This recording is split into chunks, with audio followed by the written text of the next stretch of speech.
नमस्ते दोस्तों, क्या आपने कभी सोचा है कि असली आध्यात्मिकता सिर्फ बाहरी दिखावे में नहीं बल्कि हमारे दिल और आत्मा की गहराई में छिपी होती है। आज हम लेकर आए हैं शॉरेलिन की आत्मकथा washing the inside of the cup, my journey of walking in the spirit. एक ऐसी किताब जो आत्मिक सफर और विश्वास और परंपरा के प्रेम की झलक दिखाती है। मैं हूँ आपका दोस्त और स्टोरी टेलर आरवी। तो चलिए शुरू करते हैं इस कहानी की यात्रा। कहानी शुरू होती है शैली के बचपन से, एक ऐसे बचपन जो क्रिश्चियन अपब्रिंगिंग से भरा हुआ था, जहाँ प्रेम, अनुशासन और मजबूत नैतिक शिक्षाएं उनके जीवन की नींव बनी। अपने माता पिता की धार्मिक परंपराओं को देखकर चर्च में उपस्थित होकर उसने बहुत छोटी उम्र में ही विनम्रता और कृतज्ञता को समझ लिया। लेकिन असली आध्यात्मिक यात्रा की शुरुआत तब हुई जब शैली ने 15 साल की उम्र में यीशु को अपना उद्धारकर्ता स्वीकार किया। वहीं से उनकी जिंदगी ने एक नया मोड़ लिया। शैली बताती है कि कैसे विश्वास ने न केवल उनकी बाहरी व्यवहार को बल्कि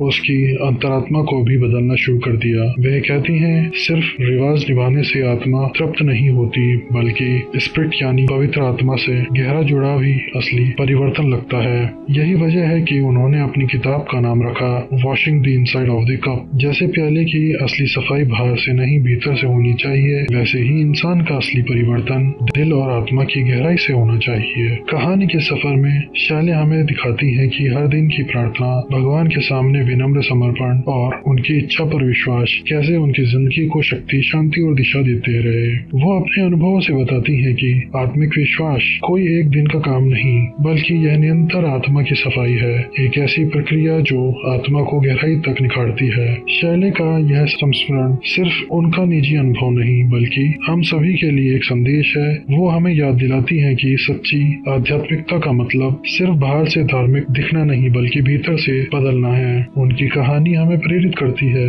कि हम भी परमात्मा से गहरा संबंध बनाएं, जहां प्रेम, नम्रता और कृतज्ञता हमारी आत्मा को नया जीवन दे। तो दोस्तों, यह थी शॉरेलिन की आत्मकथा washing the inside of the cup, my journey of walking in the spirit की कहानी। एक ऐसी यात्रा जहां आत्मा की साक्षी सफाई ही जीवन का सबसे बड़ा परिवर्तन लाती है। अगर आपको यह वीडियो अच्छा लगा हो तो लाइक और शेयर जरूर कीजिए। कमेंट में बताइए, क्या आप भी मानते हैं कि असली आध्यात्मिकता दिल और आत्मा की गहराई में छिपी होती है। और हाँ, चैनल को सब्सक्राइब करना मत भूलिएगा, क्योंकि हम आपके लिए ऐसी प्रेरणादायक और जीवन बदलने वाली कहानी लाते रहेंगे। मिलते हैं अगले वीडियो में, तब तक याद रखिए, सच्चा विश्वास वही है जो प्याले के अंदर को साफ करता है।